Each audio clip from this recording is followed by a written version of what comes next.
We will not be taking no side interviews, and we will just answer and respond to questions relating to what was presented here. We will not be taking questions, anything relating to the economics or the scientific positions relating to the pipeline. We have the allies, the Council of Canadians and other environment groups who are skilled to address those questions. So if there's any press that has questions for any of us, we're here. Is there any, Andrew Cromwell with Local News, is there any circumstance under which you, under any sort of negotiation with Energy East or TransCanada, under which you would be able to accept the pipeline if changes were made? No. No. Zero possibilities.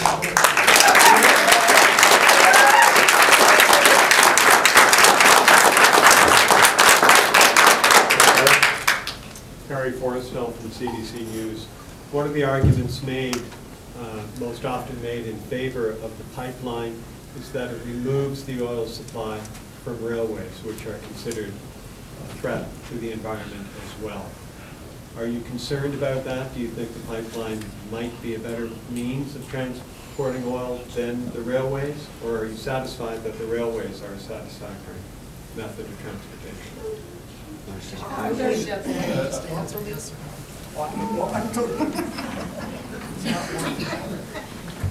There is no guarantee that they're going to stop using the railroad, even if there's a pipeline, first of all. Secondly, this pipeline, as they're proposing, will cross over 200 bodies of water within our territory. And if there's a major spill, it will destroy the entire water system, because this is the St. John watershed. It's a watershed, and everything is connected. And it'll destroy the life of this river if there's a major, and that's too much of a risk for us to take.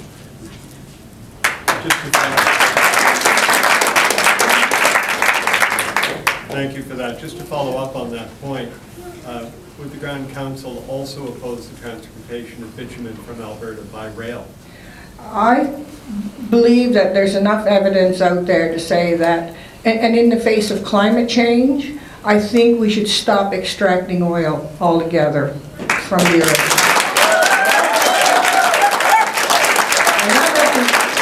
That doesn't mean that we're just naysayers. We realize that there has to be an economy for people to live. But we want to see a green economy. We want to see an economy that will support life. You're here. Yeah.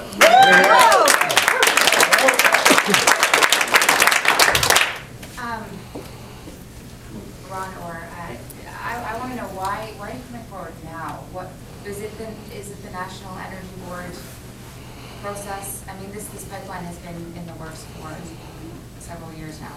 Well, we were waiting for a new government, federal government, to get rid of the dictator.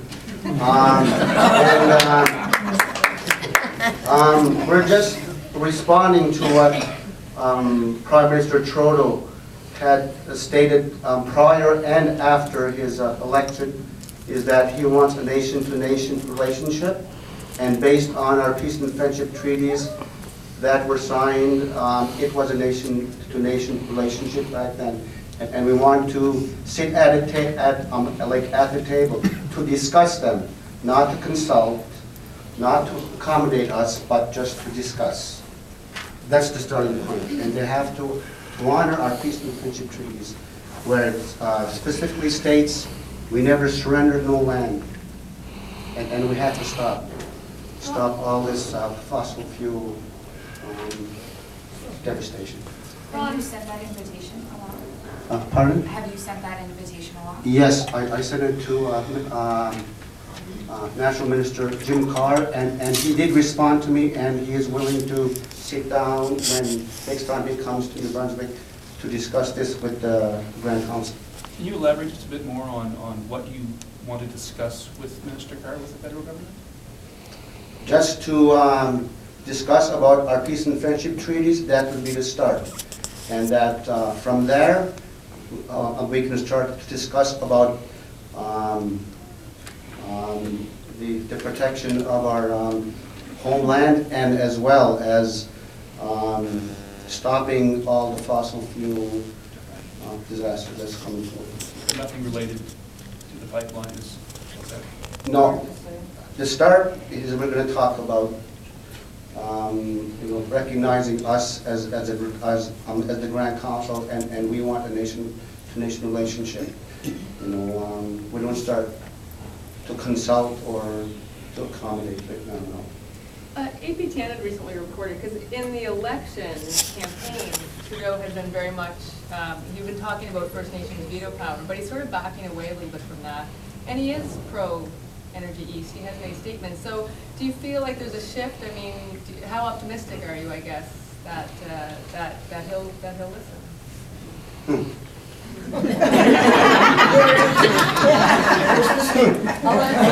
Okay, get ready.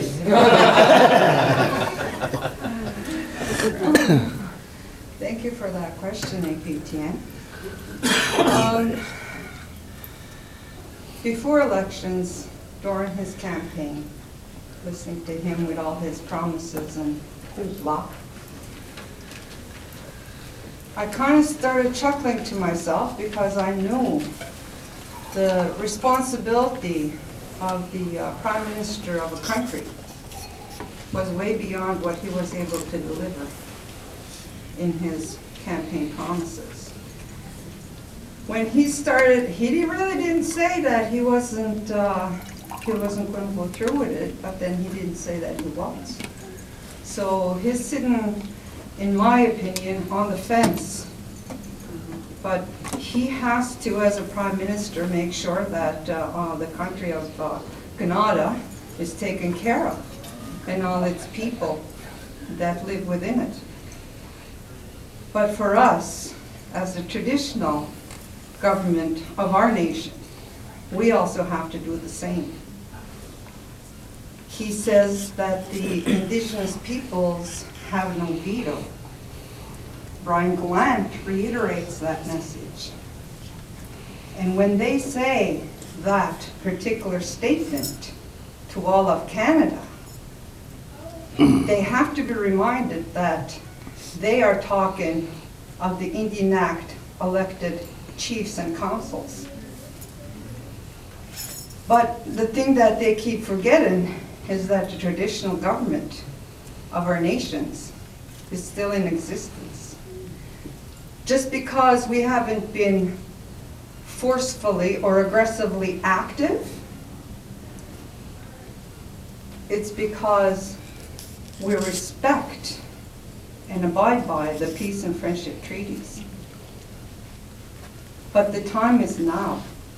The time is now for the premiers, the Prime Minister, and all of Canada to start hearing us. And we're not going to be forceful or very aggressive. We will be assertively aggressive, I should say, in bringing ourselves forward. As the young man over here asked, why now? Because the time is now. We have been here in existence silently for too long. And our communities and our people continue to live in abject poverty. Well, we're done with that.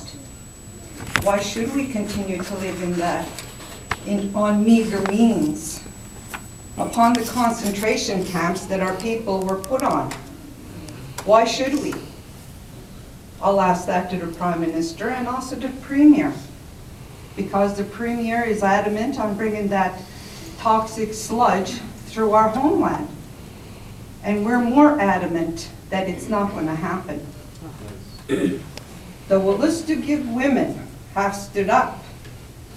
And we are a force to be reckoned with, because we've seen throughout the years the many broken promises that the governments of Canada and also to the provinces have told our elected chiefs and councils, and they continue to do so today.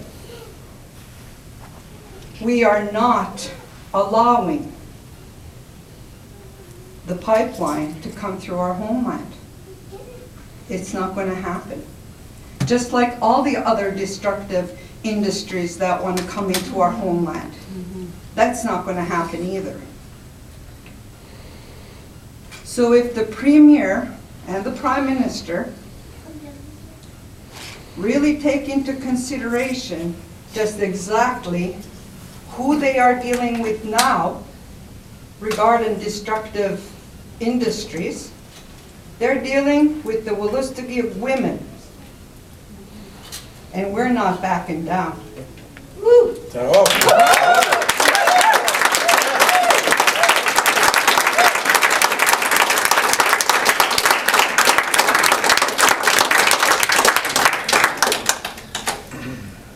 Well, maybe I can ask a question to follow on that. If you don't get your meeting with Minister Carr and say the NEB approves the pipeline to go ahead, then what? Then they're going to reroute it because it's not coming through our homeland. How do you stop it? Occupy the land. We have our ways and we have our means. Is there a court challenge? Could we see a court challenge? Well, if they want to challenge us in court, that's up to them. But we're not going to be the ones to initiate it. You say selectively aggressive. Can you, is there any way that you can elaborate? Assertively. Assertively, sorry. Can you elaborate on that? Assertively aggressive? Is that what I said? No, you said assertive. Selectively assertive. Thank you very much. I knew I didn't say it that way. Selectively assertive. Based on the actions of the provincial and Canadian governments is how we will move forward. Is that an explanation enough for you? If the energy pipeline offer all natives in the province $1 billion, would you take it? No. You can't bring money. You know how long can we live on money? Can we eat it? Can we drink it? Can our grandchildren Can we drink it? breathe it? Like, no.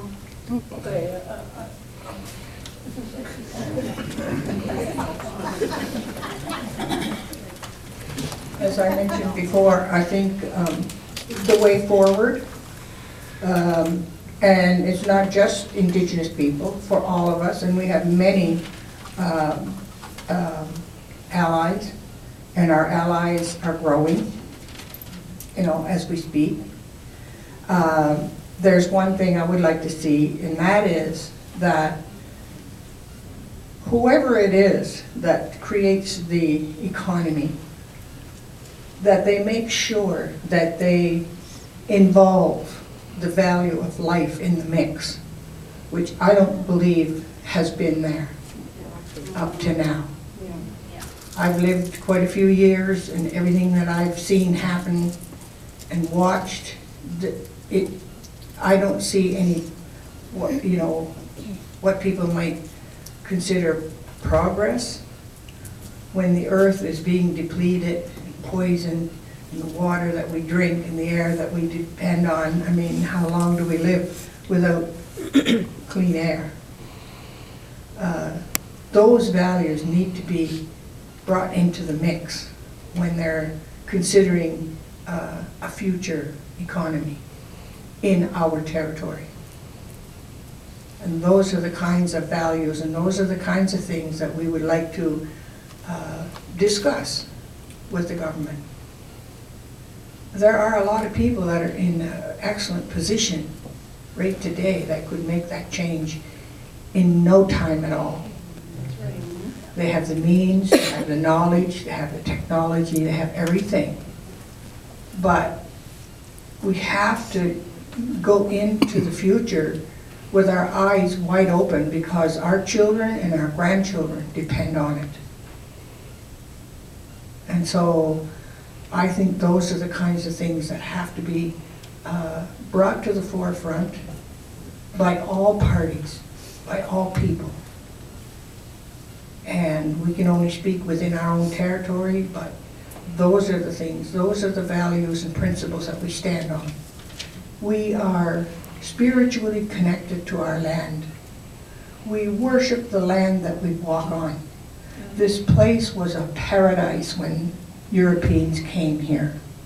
We had full and plenty. The earth took care of us. All we had to do was say thank you. We had no management plans. We had no sophisticated system where we had scientists looking over every little detail and then, you know, coming out and, you know, they say everything's based on science.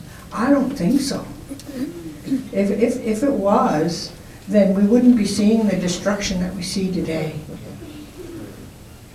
I don't think, because I really think, you know, science there is valuable, but only if the truth be known, and that it doesn't get derailed or sidetracked somehow.